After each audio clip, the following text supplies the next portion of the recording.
ইয়াল্লাহ, এগুলো মুখ দিয়ে কি বেরোচ্ছে আমার। যাই হোক, গেছিলাম ওরও স্মোকিং আইসক্রিম খাইতে, যাই দেখি ভাই যে পরিবার মানুষ এখানে, তাহলে আমি ভাবলাম তাইলে মামা একটা খাওয়া যাক। দেখি যে সবাই মুখ দিয়ে ধোয়া বের করতেছে। এখন হলো আমার পালা। আমি একদমই চলে গেলাম দোকানের মধ্যে, যে বললাম মামা তাহলে আমাকে একটা স্মোকি আইসক্রিম দেন তো। অমনি আমি দোকানের মধ্যে যা যা আছে সবকিছু আমি দেখতেছি, অমনি চেকিতে সামনে চিপস, ওইটা আমি খাওয়া শুরু করছি। তারপর দেখি মামা আমার জন্য সুন্দর করে স্মোকি আইসক্রিম দিল।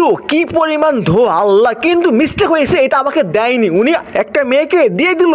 হাই রে, আমাকে কত বড় একটা অপমান করলো। যাই হোক, হয়তো এবার আমাকে দিবে, তাই না? মামা দেন তো আমাকে। হা হা হা, কত সুন্দর স্মোকি আইসক্রিম, মামা আমাকে দেন তো। অমনি আমি চুমুক দিছি ভাই, চুমুক দেখি ভাই আমার জিভে ঠোঁট পুড়ে গেছে।